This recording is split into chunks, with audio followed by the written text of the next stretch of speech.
I'm your host, John Sarianides, and as always, I'm joined by my partners, Kevin Stone and Adam Kurkjian. And tonight we are joined by Sophie Weller from A to Z Sports. Sophie, how are you this evening? I am good. How are you guys? Oh, good. Doing good. Hi, Yeah, Sophie. we're good. Thanks for taking the time. We really appreciate it. And before we get started here, do want to remind you guys that if you are currently in the market to sell your current home or purchase your first home, give our good friend Herb Devine a call, 781-254-2846, or email him at herb@mortgageright.com. He and his team are available anytime rather, including nights and weekends, to answer any questions you may have. With over 27 years of experience in the mortgage industry, Herb is one of the best in the business. He truly is. I'm in real estate myself. I know. I know people that have worked with Herb. I've worked with Herb. He is the best. If you are ready to buy your first home and you want to know what programs are out there, well, then Herb's your guy. If you want to sell your current home and you want to talk about interest rates with him, Herb's your guy. He can give you the best information out there to put you on the right path to make your next purchase. Again, if you're ready to enter the market, give him a call at 781-254-2846 or shoot him an email at herb@mortgageright.com. All right, guys, obviously, owners' meetings this week down in Orlando. Strong contingent from the New England area attending these meetings from a media perspective. And, of course, it was a little odd yesterday. Gerard Mayo participated in the head coach's photo. There were, I believe, 5 coaches who did not that were missing. But I want to start there, and then I want to get into the meat and potatoes of what was said today. But was it a little odd not seeing Belichick in that picture? Now, I will say, Belichick didn't always sit down for the picture either. So it wasn't, to me, that much of a shock. But was it surprising not seeing Belichick in the picture? I think it's just the idea that Bill's not there anymore. Yeah. I think that's what's still so wild is that for 24 years, we're used to seeing Bill Belichick on the sidelines with a cut off Patriots hoodie and his hat or whatever he was wearing that day, his beanie, maybe. So just to know, he's not going to be included in that picture. He wasn't even asked to be included in that picture is just still such a wild thought. For me, the first thing I thought was it'll be weird to have a head coach in the game of Madden. If anyone who's ever played, it's Coach Murphy, and he looked like Matt Patricia for 15 years. So that's going to be weird for me. But yeah, seeing the Patriots head coach in that photo, a little different. But yeah, my mind went right to Madden. It seems like it's gonna take getting used to, like, talking to a coach that'll answer your question no matter what. Like it seems like he's open to just answering the question, whereas Bill would shut you down if he didn't like it. Um, it seems like Mayo's like much kind of like a more courteous coach in general, and that I think would take some getting used to. All right. With that said, let's talk a little bit. Let's talk, I should say, a little bit about what he talked about today when he met with the media down in Orlando. It was a lengthy meeting with several members of the local media. Mayo spoke for over 20 minutes, answered several questions in regards to the current state of the Patriots. So I want to take 5 things that he was asked about and kind of get your thoughts on his response. I want to start with his opening statement where he basically addresses free agency and the lack of Patriot involvement in free agency. Just some thoughts on that. Why do you think that he came out and addressed that? I kind of felt like that was scripted, that the Crafts and the front office wanted him to come out and address that. Why do you guys think in his opening statement this morning he talked about the Patriots at free agency and their approach? I don't feel it was as scripted. What I think it was more of is, he made that comment at the beginning saying we're going to burn some cash. And while he walked it back, I think there were still fans that were hoping that would be the case and was hoping that, they would be landing all these big name free agents, and that just hasn't happened. So I think I appreciate that he took the time to address this. It would have been something Bill would have never made the burning the cash comment, but that's a separate thing. Bill also would have never taken the time Can to you just imagine Bill saying that, though? Yeah, we're going to burn some cash. in that exact voice. I want that on recording. That's like when you go to a game, that's just gonna play when they scan your ticket. No, it's I think he just wanted to clarify that, we're doing what we think is best for the team, classic Bill line, but in a way that's also like, you know, this is his first year. He's still navigating it, and they have this money, but it's not all about burning the money on, they could spend these big money on players that kind of might not be good. That's the thing we're seeing, is that a lot of players are getting huge contracts. And you kind of look at the contracts like, really? That's a pretty big contract considering the player. So I think that was more what it was about, is just like not spending the money like haphazardly, and instead doing it in a smarter way that will benefit the team in the long run. Yeah, I'm not sure it was scripted necessarily, but I do think he had talking points from upstairs. For me, it's just listening to the entire interview today.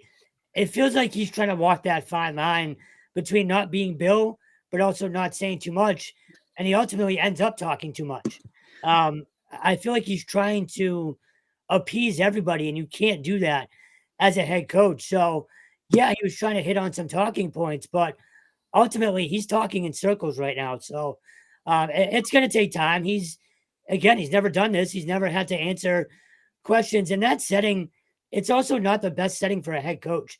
Like, it's very informal. And if you're in a press conference, an actual press conference setting, you kind of control how things go, if you will.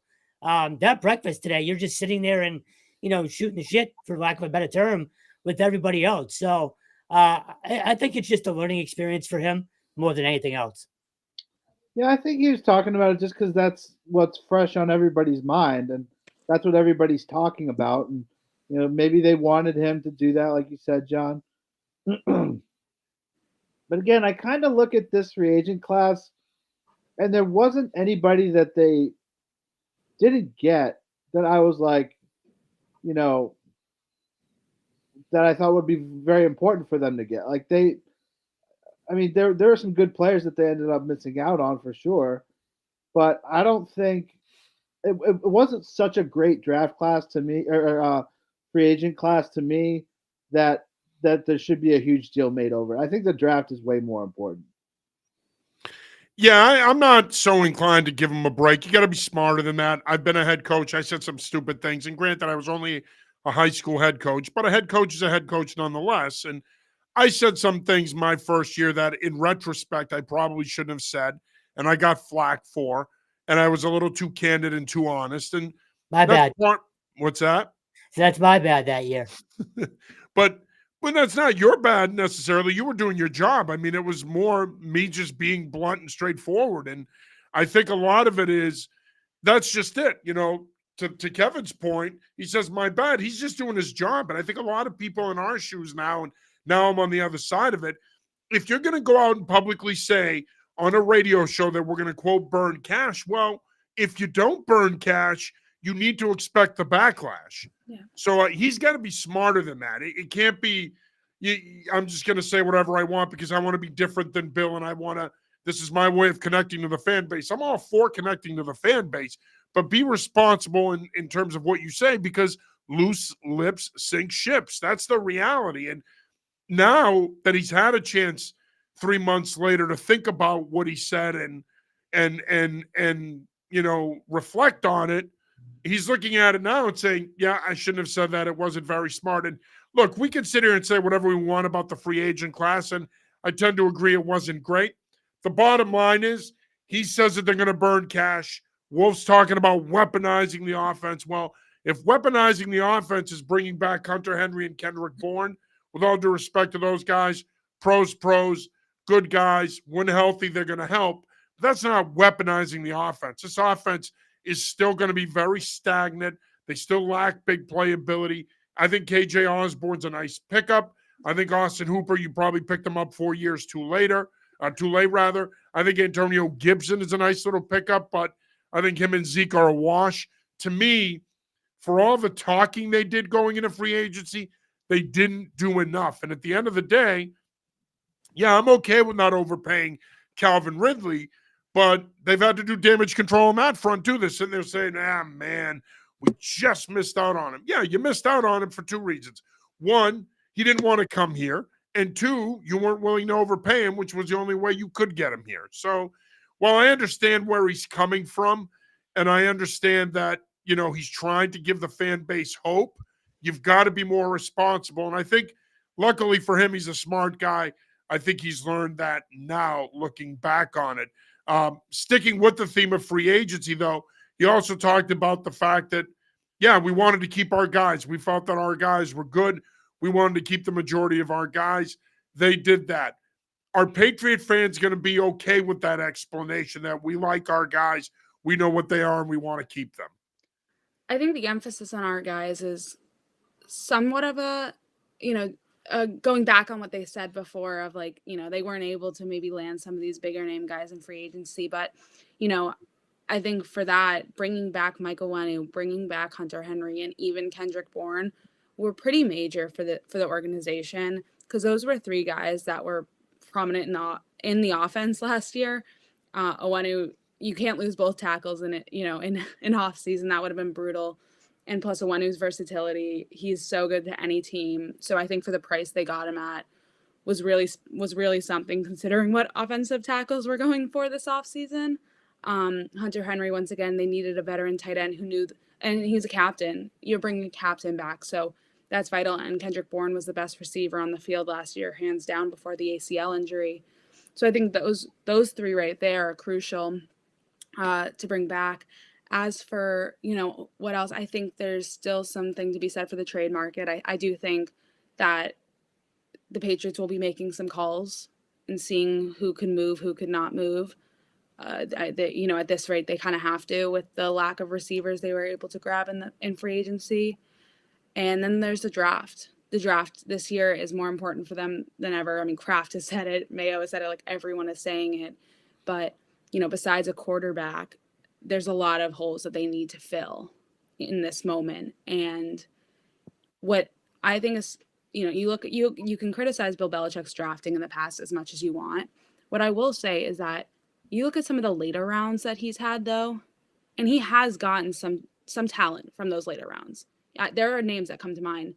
And so I as much as I think the first, the second, even the third round are vital, it's these guys that you're kind of looking at that maybe not everyone else is giving a serious look at, that can truly become the stars of your team. I mean, I think of Miles Bryant, who just went to the Texans today. That was an undrafted free agent the Patriots signed, and look where he is now. I mean, that guy was huge for the team last year. So that's kind of like my little rant on where I think that, to answer your question.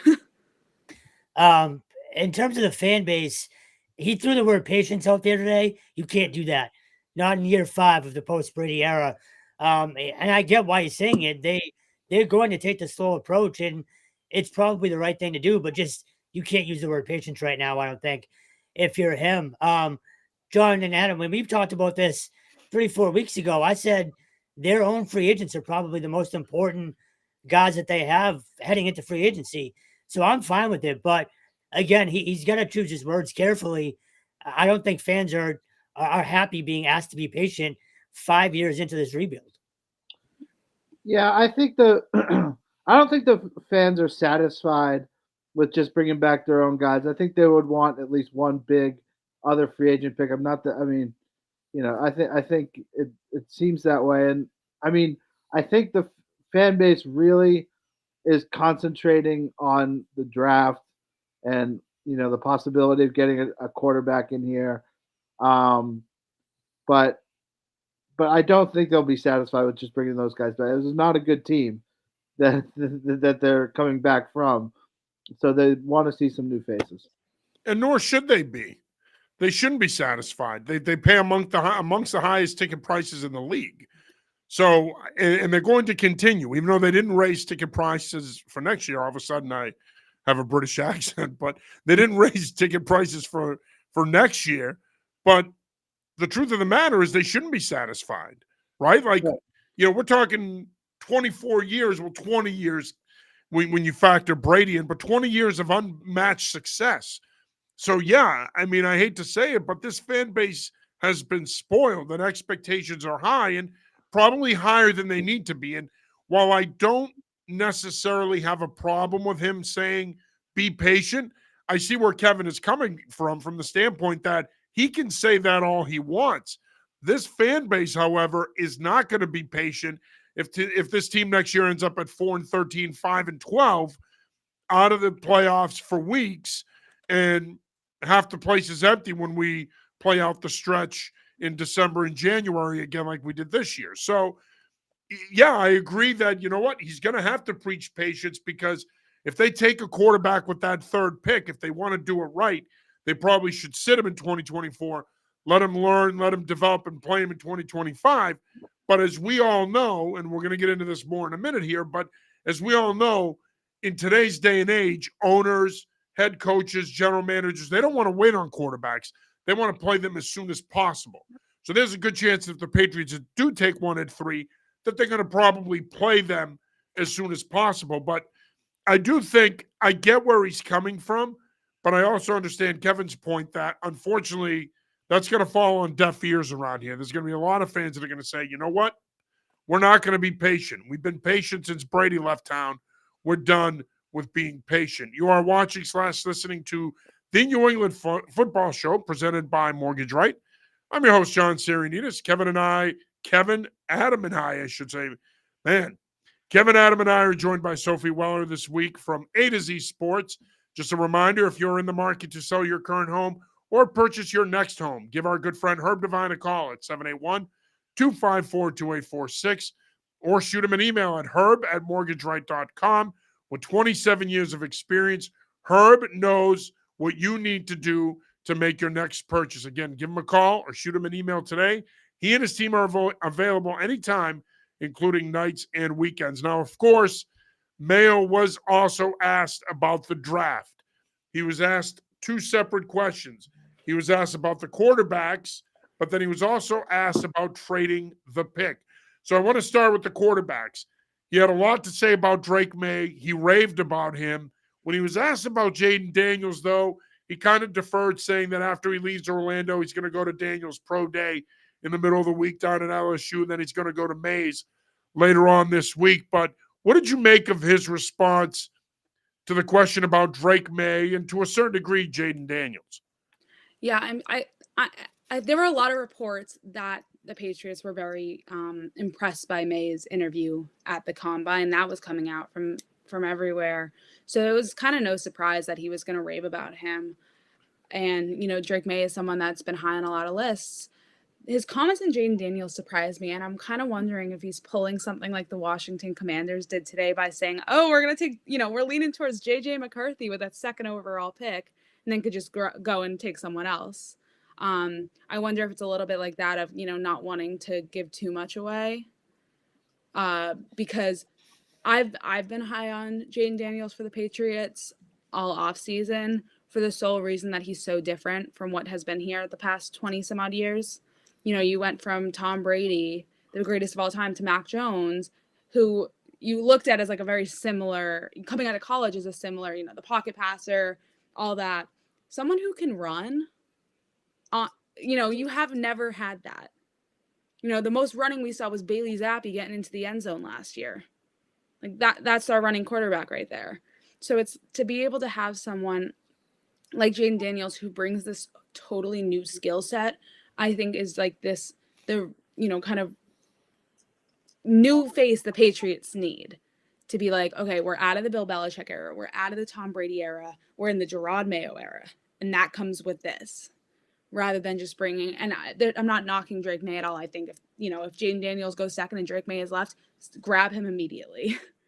But if 3 comes around and Jaden Daniels is still there, that would be my pick immediately. So I do think it was a bit of a smokescreen today. Not that I don't think they like him. I'm sure there's people in the building that do, but I also think it's lying season. So there's a little bit of smoke being blown up everyone's backside. But look, Drake, I don't mind them taking a quarterback if they fall in love with a guy. Drake May, to me, I'm a little worried, and we've talked about this before, the lack of dominance in the ACC. That's the only thing that gives me hesitation with him.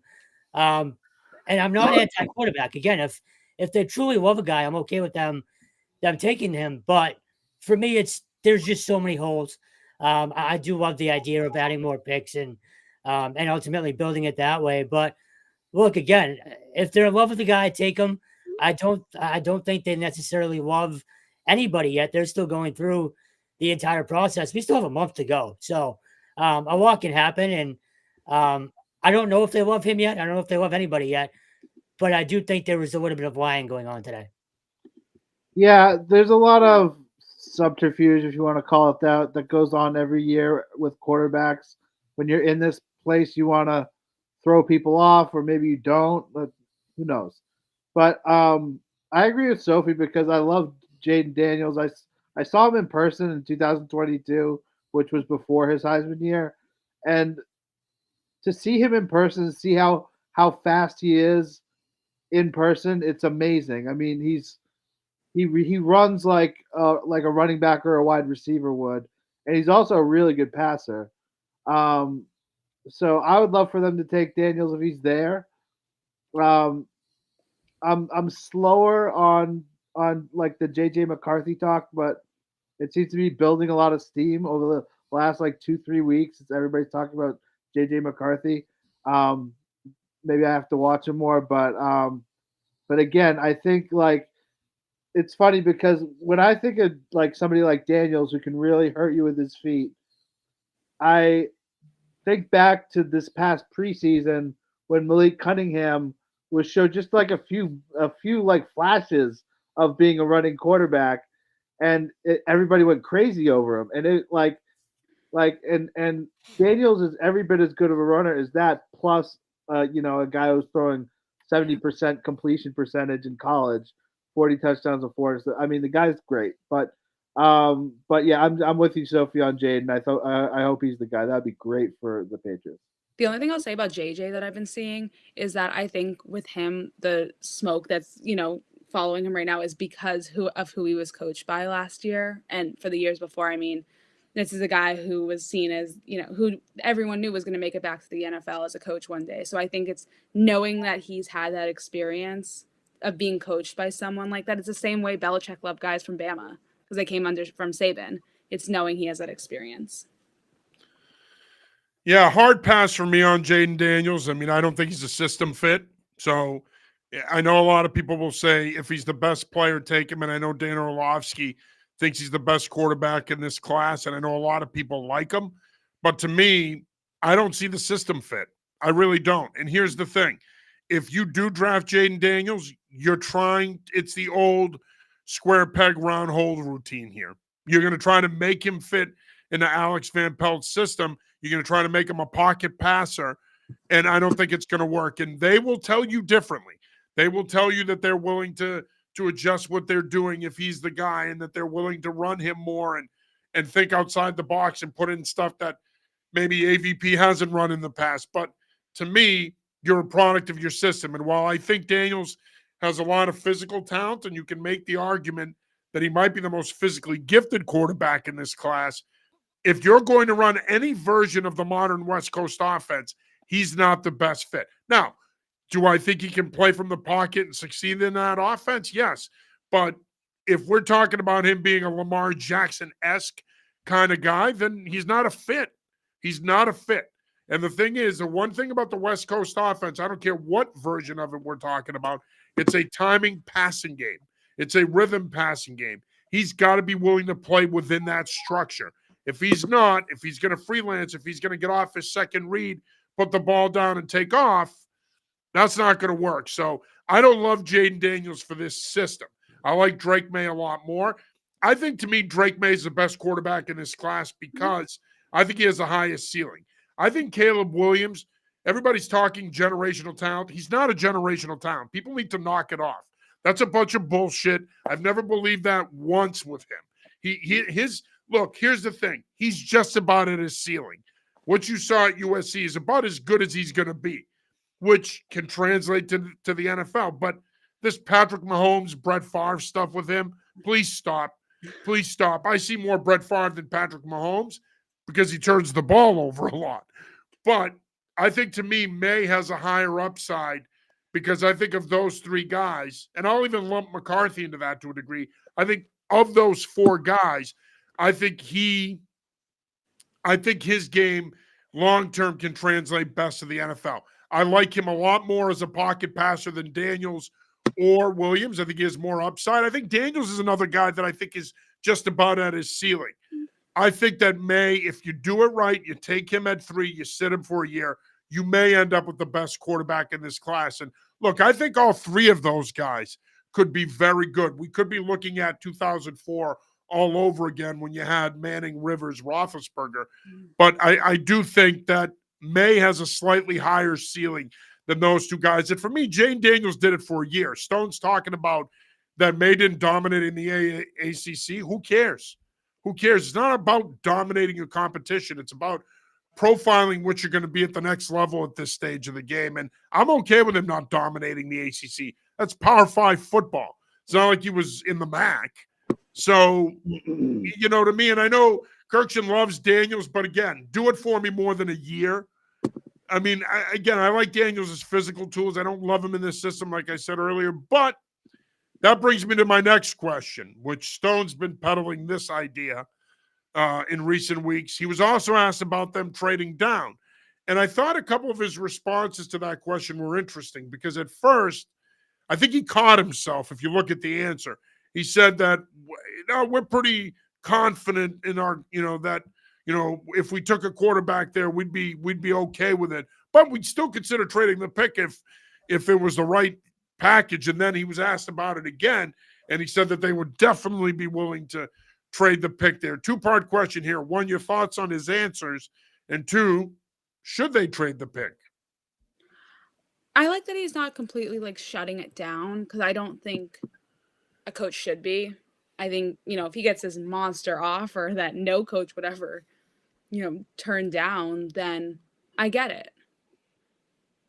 But in that terms of like, do I think it's going to happen? Like, probably not. There's too much riding on this draft and on that pick that I think Mayo I don't think it would be wise for them to, again, unless they get this like huge, like multiple first rounds, something like that for it. As for my opinion, absolutely not. I do not think they should be doing that in the slightest bit. I think this, like you said, this could be an opportunity where this quarterback class is like 2004. I mean, listen, we're drawing these comparisons, but like there's always the what ifs. And I just don't think that's a what if the Patriots should be risking right now. Is you have these 4 quarterbacks who are really, really strong, and the next quarterback class is not as strong. We all know that coming out of, next year. So you have this opportunity right now to take a quarterback that could be your, like, the future face of the franchise.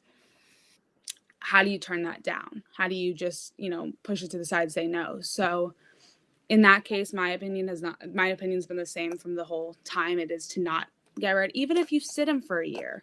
I think bring back Jacoby Brissett, as much as Kevin's going to hate me saying this, it was a good move because he's someone who's familiar with the system, who's a veteran, and who could bring the leadership. I like keeping Bailey Zappi in the room, even if it's as a practice squad quarterback, because he's been there for the past few seasons, so he knows the more current things that are going on and can be a good voice. But then you have this guy who can learn from those 2, one who can help him with the skill set that he might need, and another who can help him more with like the Patriots kind of the culture there. Because we started to see more of like this culture Gerard Mayo wanted towards the end of last season when, I would see Bailey Zappi hanging out at, Kendrick Bourne or Demario Douglas, Tyquan Thornton's locker every day after practice. And we're seeing it now on his Instagram stories. They're together 24/7 working out.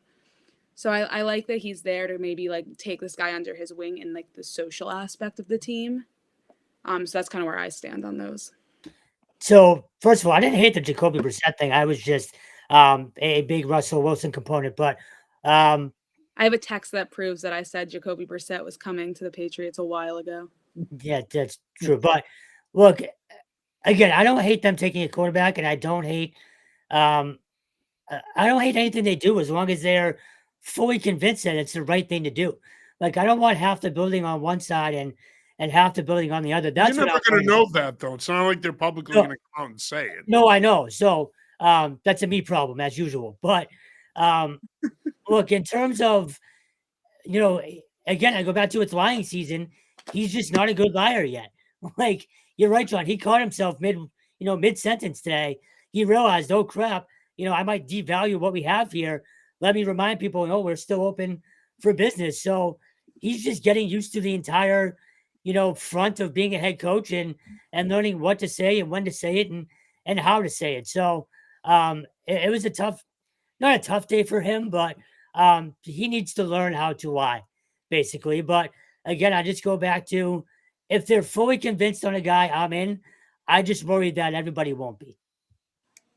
Yeah, I think I'm against them trading down because I don't know.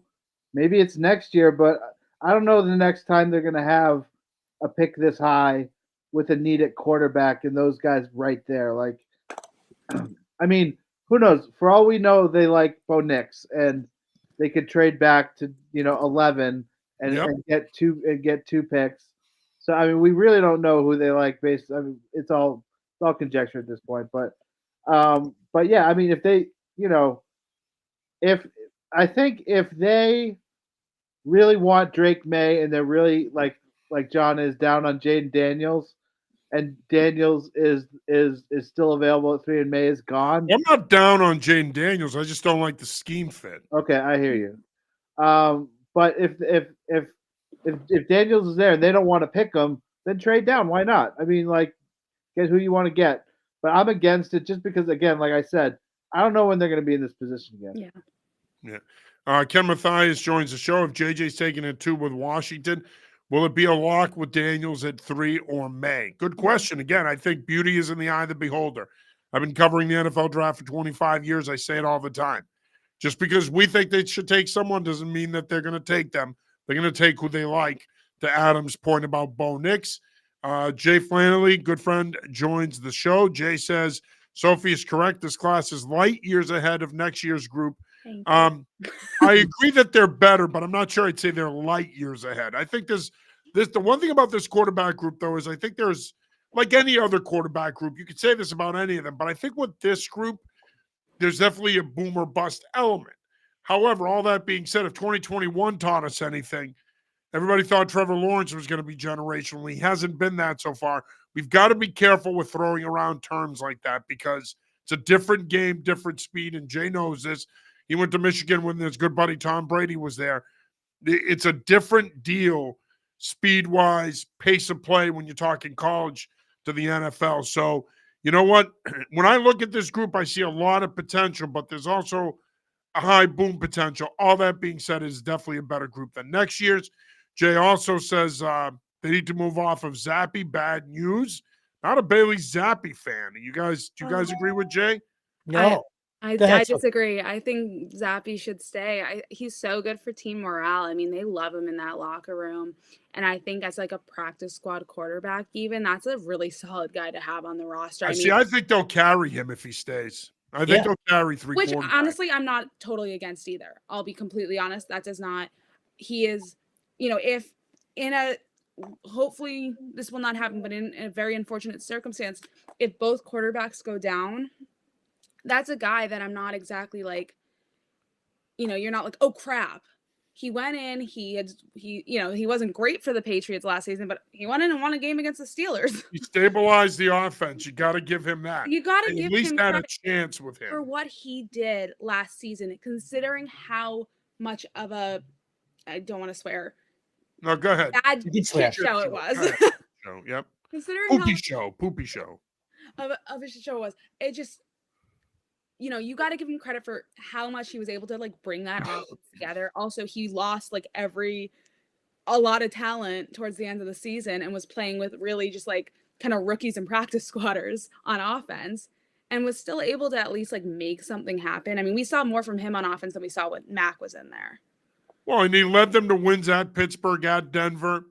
You got to give him credit for that, and I think he deserves to be here. Jay also says Kevin is correct. Consensus. 2 things on that comment. 1, Kevin is correct.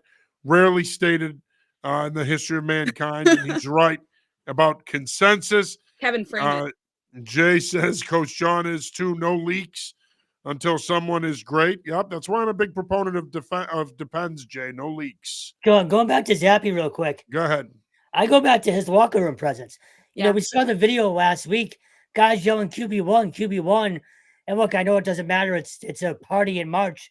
it means nothing on the field. But if Mayo really does want to build the culture back up, you can do a lot worse than having him in the locker room Yeah. as a guy on that offense. I've come around to Zappy. You know what I Fine. mean? I'm not full-fledged Zappy hour. I'm not drinking the Kool-Aid on him, but I've come around. Being around the kid, I think he's good for the locker room. I think the guys like playing with him. They like being around him. I think they saw what he did at the end of last year. You guys know that was not an easy situation to step into, and I thought he did a really good job, all things considered. Jay also mentions Adam raises a good point. Maybe they like Penix Jr. and Knicks. Yeah, we don't know what their draft board looks like. And again, beauty's in the eye of the beholder. He goes on to say, Coach John, good point on Daniels, Kyler Murray type, bad fit in the system. I think he's better than Kyler Murray, but I do think he is a bad fit in this system. And I see what you're going for there, Jay. John, can I ask a quick question? Sure. I was curious what, like, because it's a whole new system in some ways. Why do you think it's such a bad fit in the system, considering it's kind of new? The only reason, I don't think that that's going to matter as much. If they're going to run it the way they ran it when he was in Green Bay with McCarthy or Cleveland with Stefanski, they didn't do direct snap quarterback run stuff or read stuff. And I think with Daniels, you see, you don't need to do it with May. May can be a running quarterback in certain situations, but you can use him almost like Buffalo uses Josh Allen. But in the case of Jaden Daniels, if you bring him in here, you're going to have to add that element to your offense. You're going to have to run a pistol read package, a gun read package with him, a direct snap run package with him. I think you're going to have to do that stuff if you want to capitalize on the player. If you don't, that's fine. I think he can play from the pocket and be pretty effective. But I think if you strictly expect him to play from the pocket and help you win as a passer, then you're not taking advantage of his skill set. So at that point, you might as well let him go to a situation where they will. If he ends up in Washington, which is where I think he ultimately ends up, I think Cliff Kingsbury's system would be a better fit for him than this West Coast offense that the Patriots are going to run. That's my 2 cents on that. Ken checks back in. Appreciate the show. Talking about my questions anytime. Ken, thanks for taking the time to watch his brother. We greatly appreciate it. Jay checks back in. By the way, JJ's the best quarterback in this class by a lot. Stop.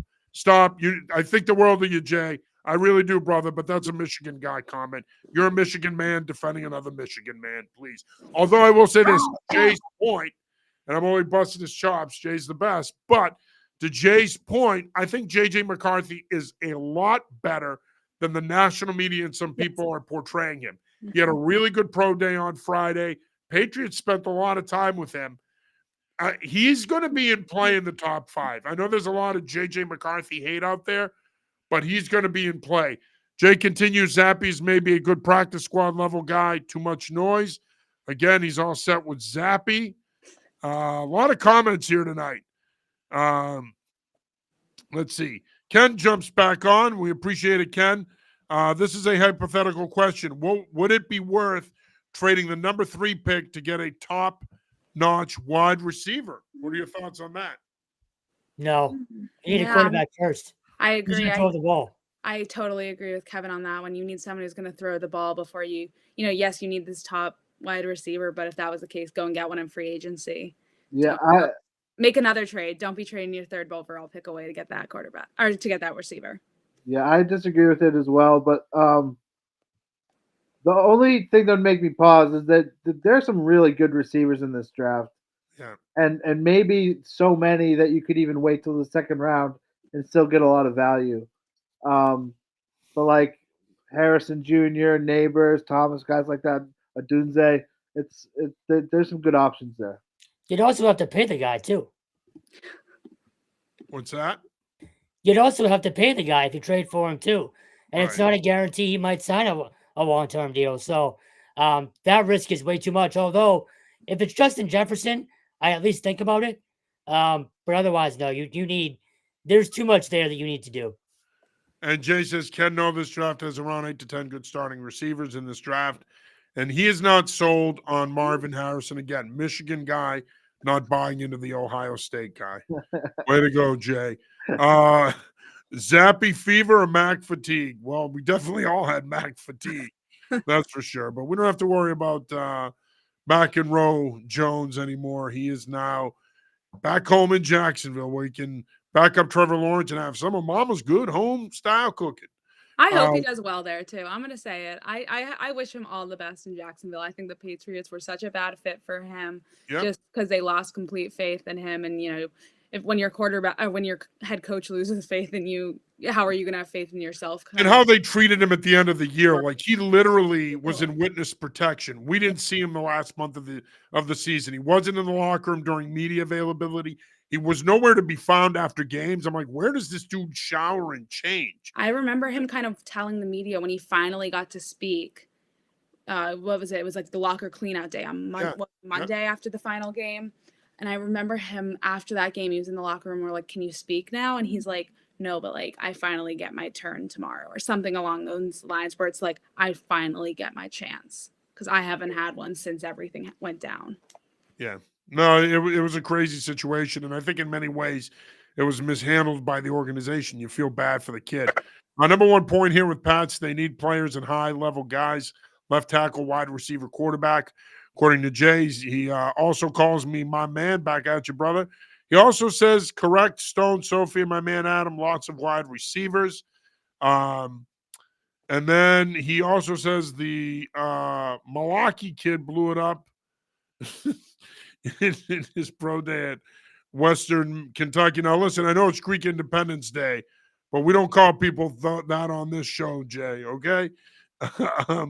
Zach checks in. Zach Ventola, thanks for taking the time, Zach. He says, if JJ goes at 2, could New England trade back with Minnesota and then trade back up with the LA Chargers?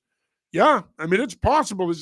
If they make that trade with Minnesota and pick up 11-23 in a first rounder in 2025, I would have no doubts if they like McCarthy that they trade back up and take him, right? I mean, you're going to have the ammunition to do it. Is that a possibility? Yeah. So, look, for me, it's again, if they're fully convicted in what they're doing, sure. It's just I don't know if they would be at that point. On the receivers, though, O'Dunes to me is my favorite guy in the draft. Who? It's Oh, Dunze. yeah.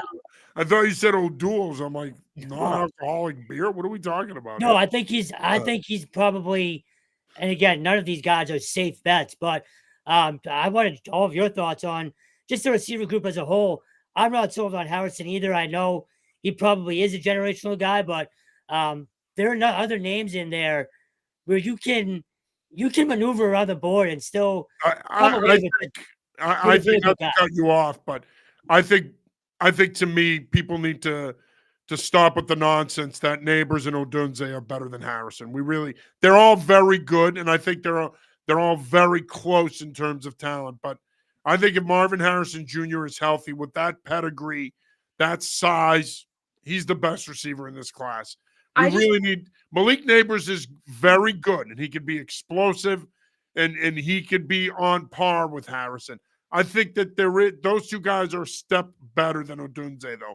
Although Odunze is very good and profiles as a number one receiver himself. But to everybody's point, this is a deep receiver class, so they don't really need to go there. I think it's all about taking the quarterback. Zach continues to get whichever QB Minnesota doesn't take, just kind of as a follow-up potentially. Ken checks back in, adding to my point in the wide receiver market. I understand trading is a bit, but what does it take to get T. Higgins on? I mean, you gotta figure they're gonna have to give up that second round pick probably, which I'm not opposed to. I'm not either for T. Higgins. Second round for T. Higgins, I think you go for that immediately. First round is where I would draw the line, especially with that high of a pick. Second round pick, I say go for it. You need that star receiver. If you already know you're going quarterback with that number 3 overall pick, then you're bringing in T. Higgins because you need a star receiver that even if it passes a little outside of the box of a normal receiver, he's making those grabs to keep it in. Let me throw this out at you guys. What if let's say you trade with Minnesota, go back to 11. All right, let's say you trade back up, take McCarthy. Do you use the 23rd pick as possible trade bait for Higgins, or do you not trade that pick? As long as you get one of those top 4 quarterbacks, I'm okay with it, to be honest. Like, for me, the main cause for concern is a quarterback right now. As we said, like, who's throwing the ball to these guys? So you're not don't give up anything unless you already have it in your mind that you're going quarterback, or that, you have the guy that if they're trading back and they're going to stay at 11, like, no, that definitely not, because yes, you can get like Penix, you can get another guy, but I think you have to build up the offense a little bit more. If you're going for one of these top 4, I'm totally fine with them giving up that pick if that's what it takes to get someone of T. Higgins' caliber.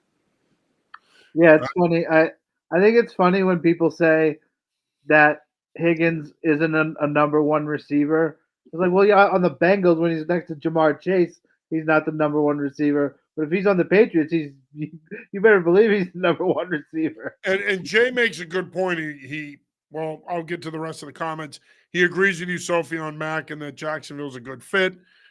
He also talks about the fact that the Bengals aren't going to pay 3 guys $50+ million. That is a lot of cap space on 3 players. And then Ken agrees with Jay. Jay then follows up. He's talking about Malachi Corley, I know, but you called him Malaki, which is a Greek swear word, but we use it pretty frequently in the Greek language. So anyway, Jay makes an interesting point here. He refers to T. Higgins as Alvin Harper 2.0. That's my concern with him. How good would he be on his own away from Jamar Chase? Because you don't have that other guy in New England that's going to bounce up the coverage. You're going to be the guy that gets the most attention on a week-to-week basis. Patriots would have to move him around a lot from an alignment standpoint to create opportunities for him, no? Yeah. Also, we talk about how deep this class is. They're going to have to go multiple receivers, right? Like, they're not coming away with just 1 or 2. I'm thinking about 3. See, not to cut you off. I know what you're saying, Kevin. They got to take they got to take an offensive tackle at some point here early. That's a gaping hole right now. A left tackle, that's what they need. Yeah. They need another right tackle. They got plenty depth at the right tackle right now. I'm going to disappoint Patriot fans when I say this, but I think if they stand pat in this draft, I think they take an offensive tackle in the second round. I don't think they go receiver until later day 2 or day 3. Well, I think receivers are a position that can show promise in a later round. I mean, I look like Jalen Pope, Pop Douglas, who played opposite. That's my mind immediately goes to Pop Douglas, because that was a guy who was like on nobody's radar, and then all of a sudden he comes into training camp and we're all like, whoa, who's like 81 flying around the field right now doing everything?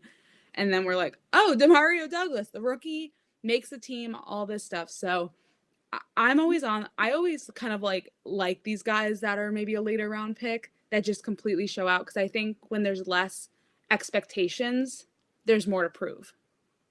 And that's that they're trying to make the team. It's not like I'm Marvin Harrison where I'm a number 1 overall pick. Like, oh, I'm fine. Like, I'm going to be on that team when the season starts. No, this is a guy who's like, oh, I'm a 5th round, 6th round pick.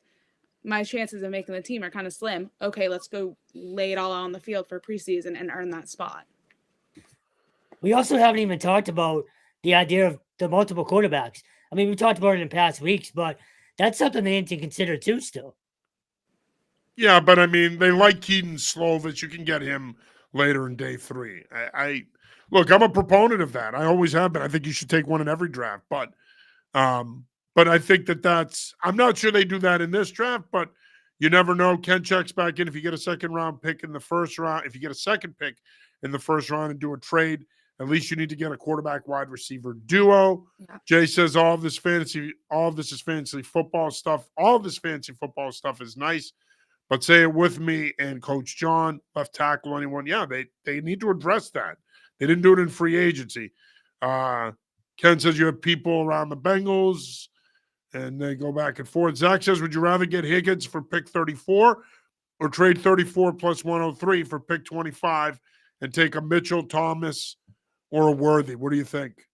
T. Higgins. Yeah, I'm on Higgins there. Adam? Yeah, I like Higgins. I think he's a really good player, and I think his rookie year was before Jamar Chase got there, and he was there a year before him. Yeah, so I mean, he's somebody that is worth taking there. I think. I liked Higgins on Magnum PI as well. Of the options, I would do 34 and 103 for a second level wide receiver pick. And then Jay says I would avoid either. They need a no tackle with that second pick. Tons of wide receivers later in the draft. Yeah, he mentions Malachi Corley out of Western Kentucky. Another guy there, Xavier Worthy, Roman Wilson, who's a guy that I think could be a prime target for them in the third round, be a nice fit in this system.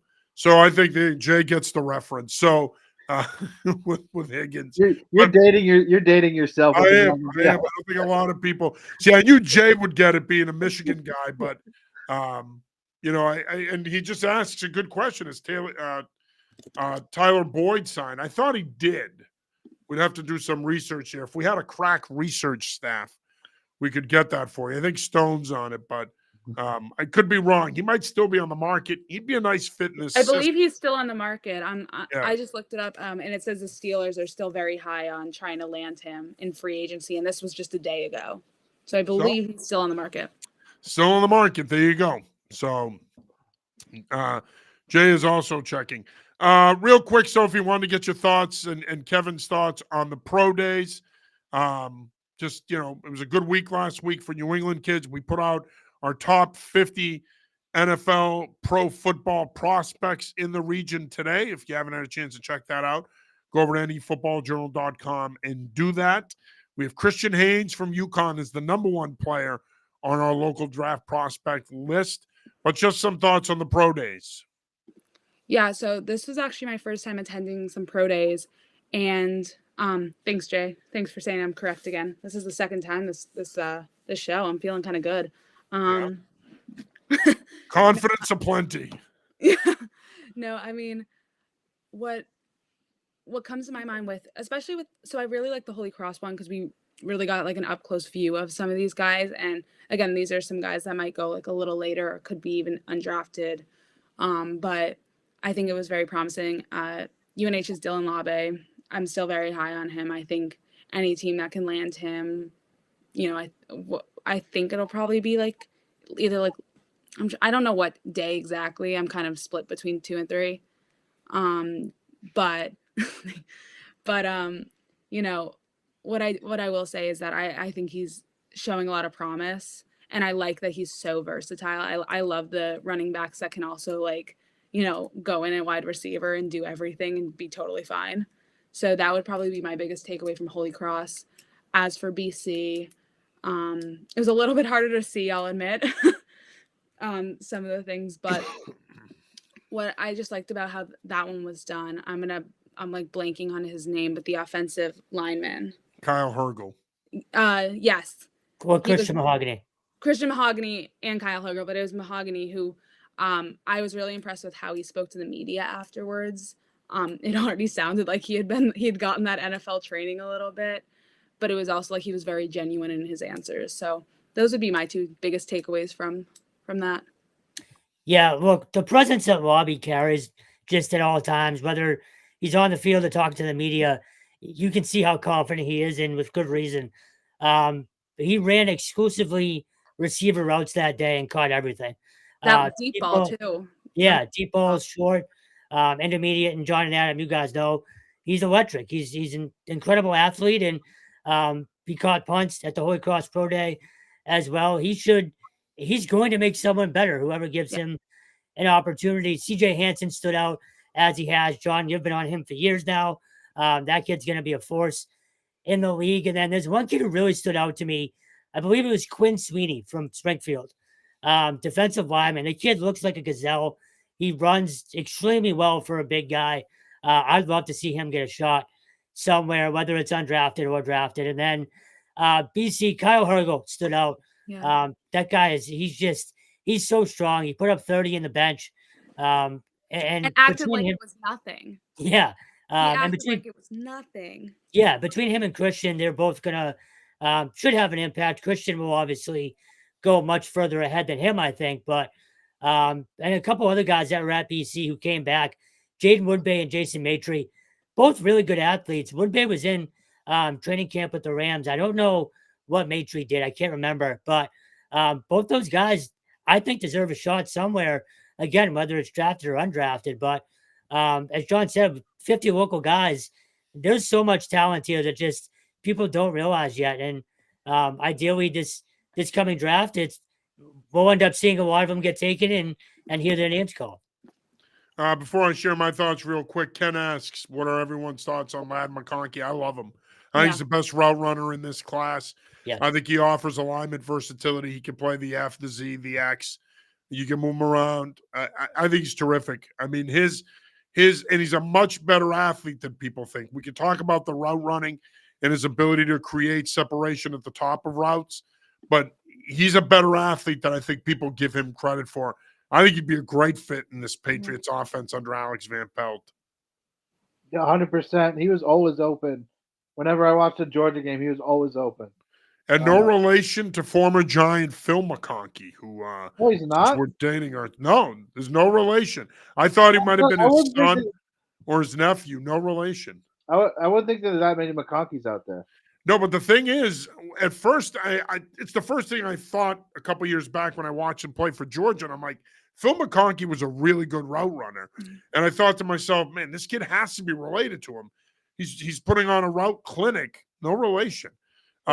Zach checks back in. Lobby was an awesome dude in Mobile too. Very genuine guy. Yeah, he is. Yeah. We've been fortunate that we've been able to cover him the last 2 years up at UNH, and he's just a great kid. Great to talk to. Very down to earth. My thoughts on the pro days: offensive linemen rule the day up here. I mean, you have Christian Haynes, you have Christian Mahogany, C.J. Hansen, Kyle Hergel, Lorenzo Thompson, who a lot of people aren't talking about at URI. But Lorenzo and I spoke on Wednesday, had a chance to cover him the last 2 years. 6'6.5", 307 pounds. He looks the part. He only did drills at Bryant's Pro Day on Wednesday. But when you look at him, you talk about position versatility. I think Lorenzo can play right tackle. I think he can play left tackle. I think he can kick inside if you need him to. Really good athlete, good length, moves, great hair. He looks the part. He's got this long flowing hair, great name. And a great dude to boot. Just one of the best kids that I've gotten to cover the last few years doing New England Football Journal. Can't wait to see him play at the next level. I think he's going to get drafted. If not, he'll be a priority free agent. But that's my biggest takeaway, the offensive line talent that we have this year in New England. Christian Haynes, I've been saying it for 2 years. I think he's a top 50, top 60 pick. I think he's going to be. I mean, he is the best player in New England, in my opinion, can play guard, can play center. He is fantastic. And when we talk about UConn, how about Eric Watts? Kurkjian, you and I have been on Eric Watts now for a couple of years. 6'5", 277. Kevin, when we covered the BC game last year, that play made on Castellanos when he read it, came down the line, and tackled him from behind. He was just stupid speed. Stupid speed for 6'5", 277. So there's a lot of talent here in New England. Obviously, we talked about Dylan and Jalen Coker as well. It was good to see those kids show out at the Combine and at the postseason bowl games, but also at their pro days. It was great to see, and it just speaks to something you've been saying, Kevin, for a while now, where we have a lot of talent here in New England. All right, any final thoughts here before we wrap this up? No, I think we covered it all. I mean, I'm like trying to think of something, but I'm like, oh my gosh, we got through so much. The draft has to get here already because we're going to be talking about these guys for years. I know we can. Well, at least for a month anyway. I know. A couple final comments here. Jay says McConkey, Chris Hogan comp. I think he's a better route runner than him, though. Hogan was a lacrosse guy playing football. He became a really good route runner, though, towards the tail end of his career. But I think McConkey's he's elite in that area. But good comp nonetheless. I'm telling you, Jay Lorenzo's hair is on point. It's fantastic. If he does not make it in football, that dude has a future in acting. I mean, he looks the part. And Jay says Haynes or Mahogany, Coach John. Oh, man, that's tough because I love Christian Mahogany. I love his toughness. I love the way he plays the game. He's so strong at the point of attack. But I'm telling you, man, go watch Christian Haynes play if you didn't. He's an effing technician. He's fundamentally sound. He's strong. Plays with a similar edge to him. I would go Haynes just because of the versatility. I love guys that can play multiple positions, but you can't go wrong with either one. And Zach says, thank you for answering Thank you all for answering my questions. Enjoy the rest of your night. Thank you, Zach, for checking in, brother. Please join us again in the coming weeks, man. We'd love to hear from you. All right. Well, Sophie, thank you for taking the time. We appreciate it. It's always great to see you. We'll be up in the media workroom before you know it, and we'll be catching up then. Thanks for taking the time. Thank you, guys. Thank you, All right. Sophie. We Thank you, appreciate it. All right. Stone, Kurkjian, thank you as always. And that'll do it for this week's episode of the New England Football Show. For Kevin Stone and Adam Kurkjian and Sophie Weller, I'm John Sarianides. Till next week. Peace. See ya.